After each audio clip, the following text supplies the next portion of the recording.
Supreme court ने बुधवार को ईवीएम और वीवीपीएटी मामले में चुनाव आयोग से कुछ और स्पष्टता मांगी है। चुनाव आयोग के अधिकारी से अदालत ने दोपहर 2 बजे जवाब देने को कहा है।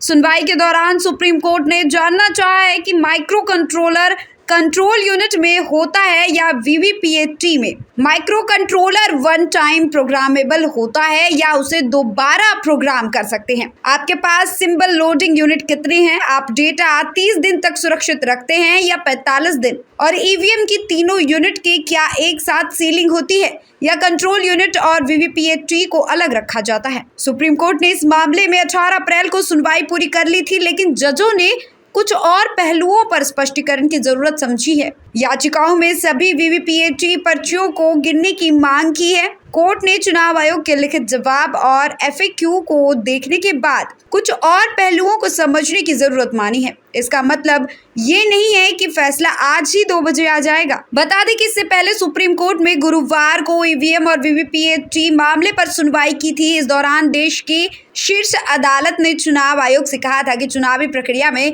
पवित्रता होनी चाहिए। आयोग से सवाल किया गया कि वो स्वतंत्र और निष्पक्ष इलेक्शन करवाने के लिए उठाए जा रहे कदमों के बारे में विस्तार से बताएं। तब जस्टिस संजीव खन्ना और जस्टिस दीपांकर दत्ता की पीठ ने कहा था, ये एक चुनावी प्रक्रिया है, इसमें पवित्रता होनी चाहिए। किसी को भी यह आशंका नहीं होनी चाहिए कि जिस चीज की उम्मीद की जा रही है वो नहीं हो रही। Bureau report, SMZ news India.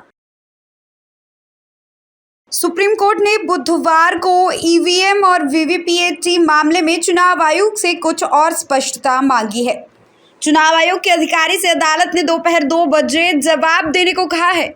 सुनवाई के दौरान सुप्रीम कोर्ट ने जानना चाहा है कि माइक्रो कंट्रोलर कंट्रोल यूनिट में होता है या वीवीपीएटी में। Micro controller one time programmable होता है या उसे दोबारा प्रोग्राम कर सकते हैं। आपके पास सिंबल लोडिंग यूनिट कितने हैं? आप डेटा 30 दिन तक सुरक्षित रखते हैं या 45 दिन? और ईवीएम की तीनों यूनिट की क्या एक साथ सीलिंग होती है या कंट्रोल यूनिट और वीवीपीएटी को अलग रखा जाता है? सुप्रीम कोर्ट ने इस मामले में 18 अप्रैल को सुनवाई पूरी कर ली थी, लेकिन जजों ने कुछ और पहलुओं पर स्पष्टीकरण की जरूरत समझी है। याचिकाओं में सभी वीवीपीएटी पर्चियों को गिनने की मांग की है। कोर्ट ने चुनाव आयोग के लिखित जवाब और एफएक्यू को देखने के बाद कुछ और पहलुओं को समझने की जरूरत मानी है। इसका मतलब ये नहीं है कि फैसला आज ही 2 बजे आ जाएगा। बता दें कि इससे पहले सुप्रीम कोर्ट में गुरुवार को ईवीएम और वीवीपीएटी मामले पर सुनवाई की थी। इस दौरान देश की शीर्ष अदालत ने चुनाव आयोग से कहा था कि चुनावी प्रक्रिया में